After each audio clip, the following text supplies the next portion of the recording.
You guys don't need to worry about me getting revenge from Diddy. I've got 3 moves that make sure he'll never be able to come after me or my family. First, I personally reached out to the victims' legal teams. The real reason he's not getting out is those buried cases behind the scenes. I provided legal funding for 7 victims who had been silent for years and brought in the top criminal attorneys in the country. Second, I bought up every potential post-release business deal he had lined up. I planned this 2 years in advance, so by the time he got sentenced and still had hope of getting out, every partner had already cut ties with him. Third, I don't just have evidence, I've got backups. This is an entire minefield that's been buried for 20 years. I uncovered every secret from the last 30 years. With testimonies from the victims, we interviewed over a dozen people he tricked, threatened, or violated. You think that's harsh? No, he destroyed other people's lives for decades. I'm just making sure he spends a few extra years in prison for it. I'm not afraid of his people, not afraid of his threats. I know he's still in there fantasizing about a comeback,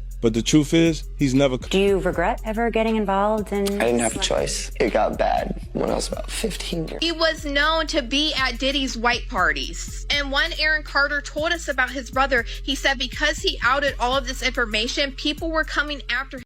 When 50 Cent releases a documentary about what was hidden, the focus shifts from rumor to the question of why certain truths were delayed. By revisiting the rise and unraveling of Aaron Carter and setting his trajectory against the backdrop of the unchecked power surrounding Diddy, the film pushes a harder question into view, not simply what people knew, but who chose not to act. As familiar names like Justin Bieber appear at the edges of similar timelines, the documentary points to a pattern larger than any single figure, an industry in which silence protected influence for years. If the truth was always close enough to see, why did it take this long for anyone to connect the dots? The love of your father and losing him, and then yet earlier you acknowledged that your father had put a to your head and fired it. Sean Diddy Combs has been swimming in both criminal and civil law. What?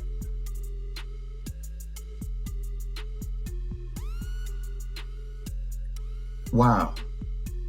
Talking about a transition. Man.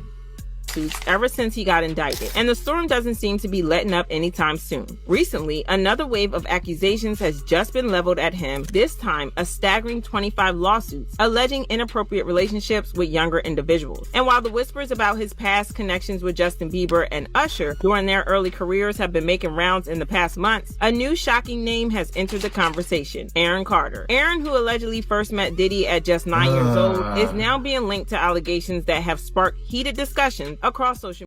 When 50 Cent frames his documentary around what stayed hidden, he isn't revisiting gossip, he's revisiting timelines. He treats silence itself as a kind of evidence, asking why certain stories froze in place just as power was consolidating around them. It's like every time you think you've heard it all, another layer of darkness gets peeled back. Right. With the way things are unfolding for Diddy, this might just turn into the scandal of the century. Aaron Carter! I just want to make everyone happy and just love and do my music. Do you honestly think that that's the devil? You know, I know who Aaron Carter is, but I don't at the same time. I forgot what it was that he actually did. But I believe he came from one of those, was it like a Disney show or something like that? I believe so. Because he has a brother, yeah. Finishing up a meth head and a crackhead, teaching my niece her first dance moves, making music on my bed.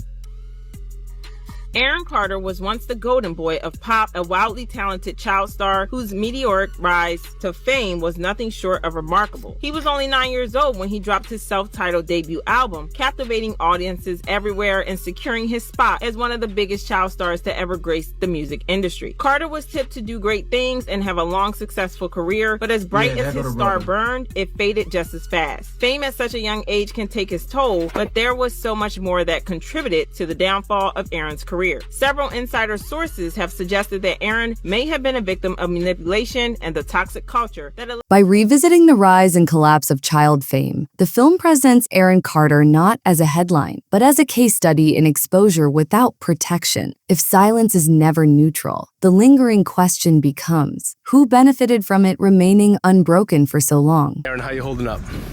I'm doing good, man. You doing good? Yeah, staying strong. It's been 8 months of a lot of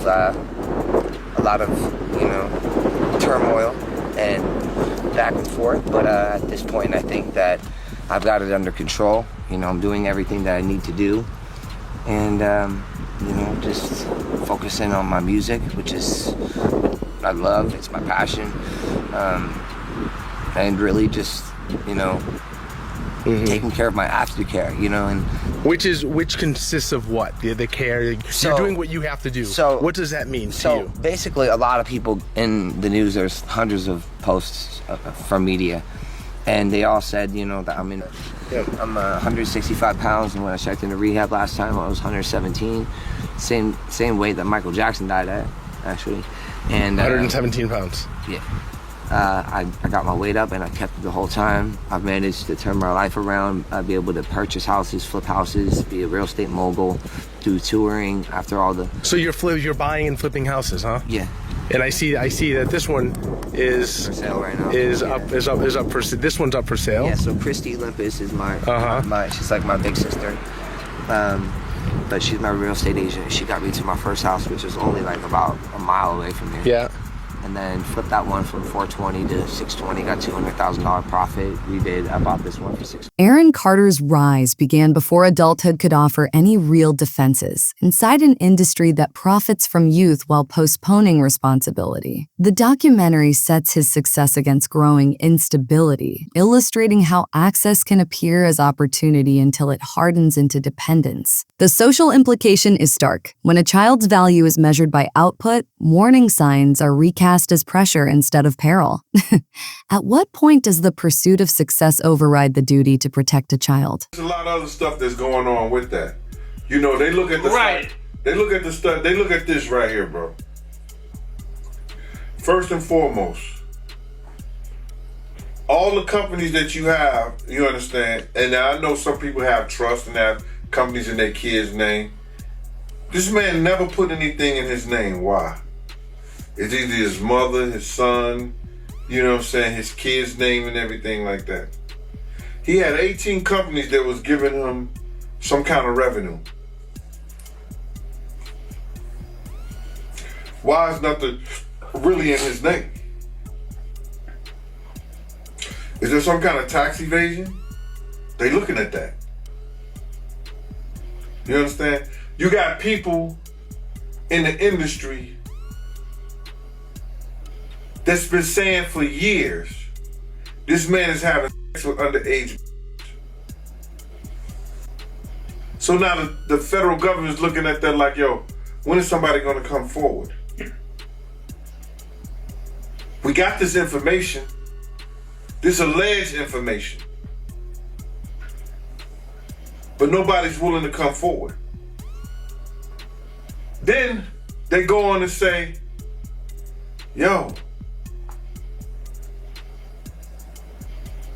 Shakur Stewart mysteriously dead.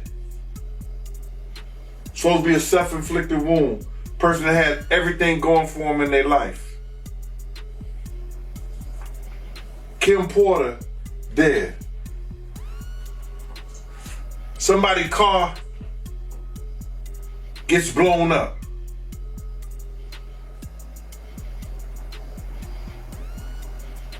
This guy is walking around threatening other actors, people. Somebody got to get involved in it. If it ain't the state, let it be the feds. Somebody got to stop him. He lucky that God given him the opportunity to be stopped while he's alive. than have to go to hell and face that shit. He got a chance to repent now. Change his life. You mentioned minors, and a lot of people have been trying to drag Justin Bieber into this situation because there's a lot of suspect looking videos with Diddy and Bieber in it, and they're making a lot of allegations. Mm-hmm. Same way they made allegations about Usher. The film repeatedly returns to proximity, who stood closest to decision makers and who controlled access. Diddy appears not as a conclusion, but as a constant presence in stories of mentorship, parties, and influence. Rather than leaning on direct accusation, the documentary maps adjacency, suggesting that power often moves through informal channels rather than contracts. If accountability lives in the spaces between roles, how can institutions meaningfully trace responsibility? Do you regret ever getting involved in... I didn't have a choice. It got bad when I was about 15 years old because when I did MTV Cribs, the day that I had to go show off that house, my mom and my dad told me, we're getting a divorce, but you still have to go do this. I had to go show off all the stuff my whole life that was going to be taken. One of the documentary's most sobering threads is the record of Aaron Carter publicly and repeatedly asking for help, presented not as mere breakdowns but as evidence, a documented trail of fear, isolation, and a clear awareness that danger felt close. They said he died from that pneumonia. Yes. Just like Kim, just like Brittany Murphy. That pneumonia ain't no joke. Hey, every time somebody get to telling the truth about someone, whoever's been lying, they just say a little prayer and then the pneumonia comes. Real life.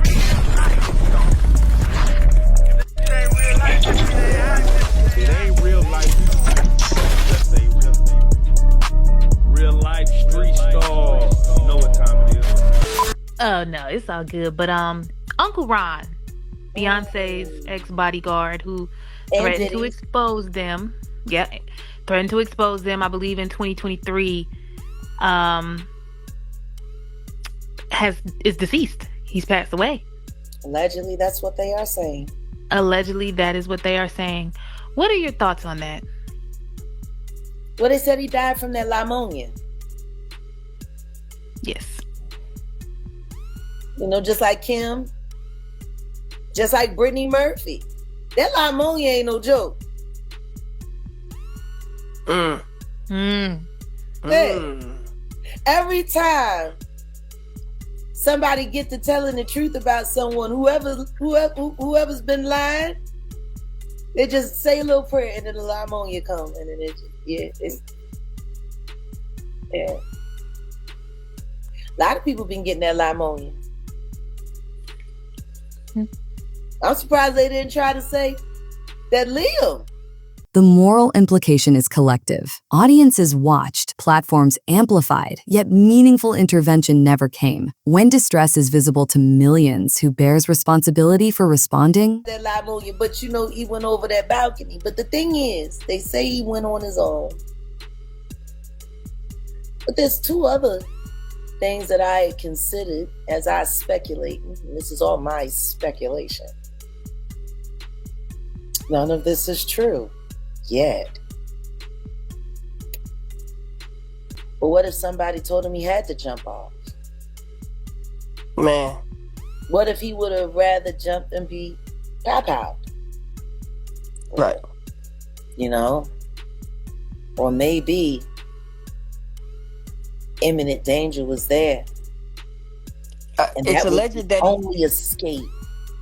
Right. It's alleged that he had Tootsie. No, that's not alleged. That is a fact. There, Rook. It was found in his system in his autopsy. That's not alleged.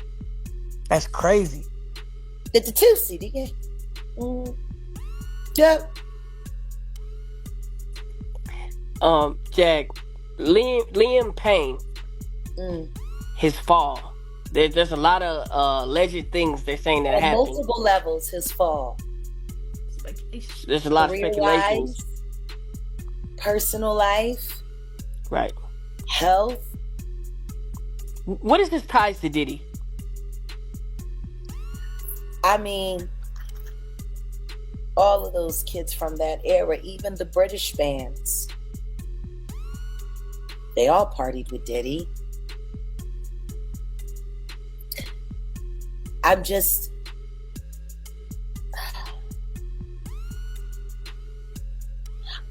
It's hard for me. By expanding its focus, 50 Cent's documentary links individual stories to a wider culture that normalizes placing minors in adult environments. It highlights how other young stars were guided through the same corridors of power, where boundaries were presumed rather than actively upheld. To truly get invested in what's happening to Liam Payne right now, because I haven't gotten over what happened to Nick.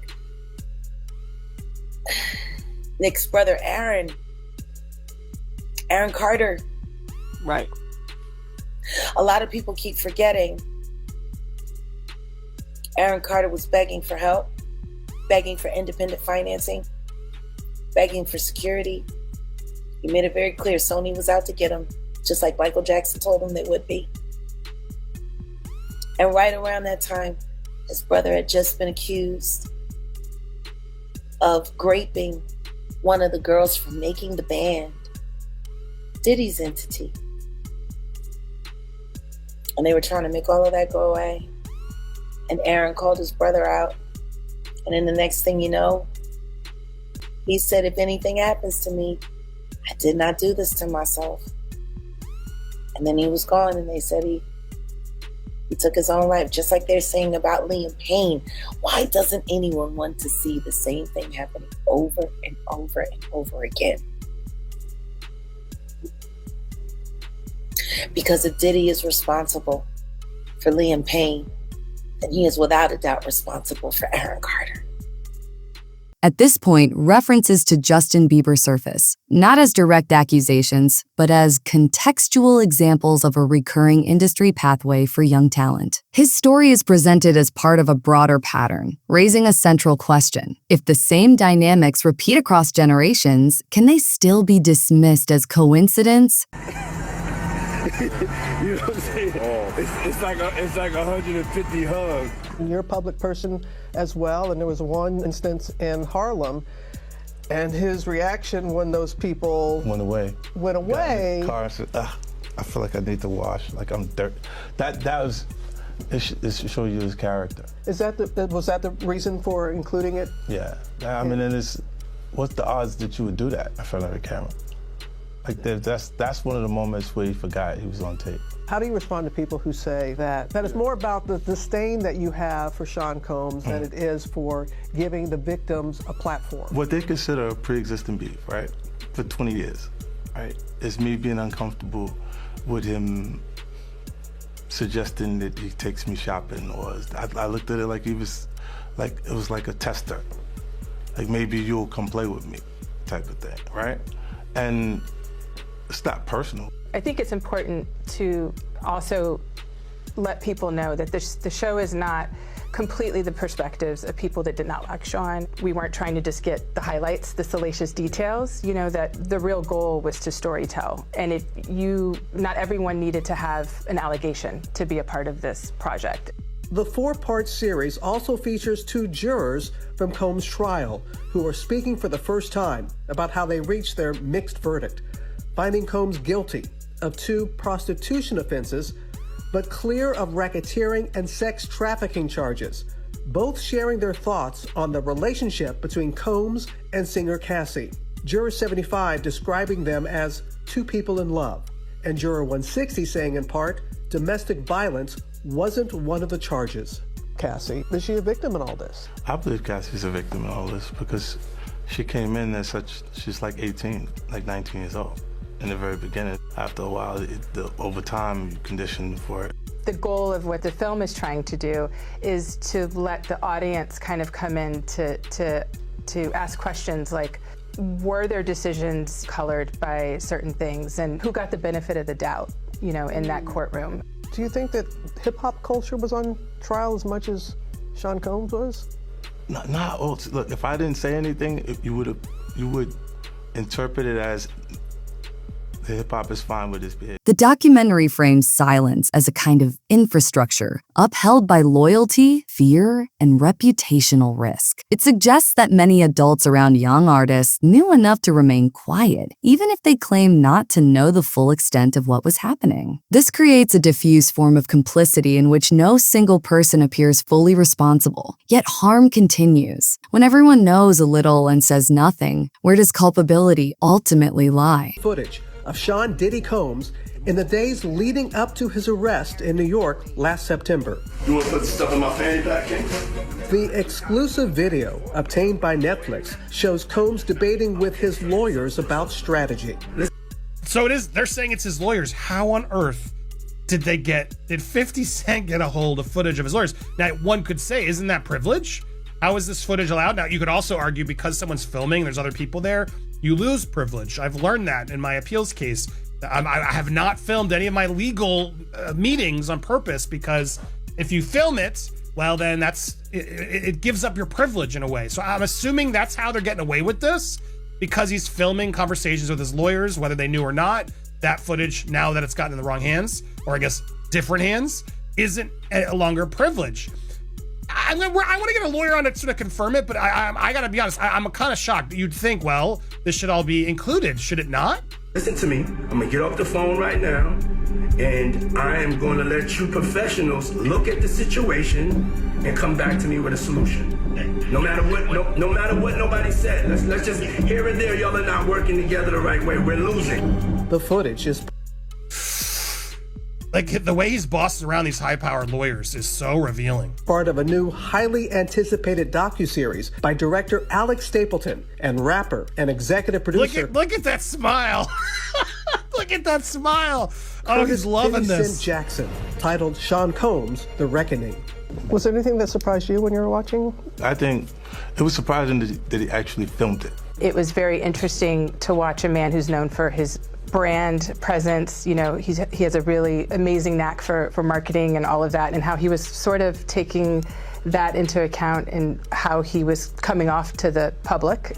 We knew that was coming, by the way, because we learned that throughout, as he was using his own kids to post birthday messages and etc. Like, this guy wants to control everything. The exclusive video also shows Combs in Harlem greeting fans.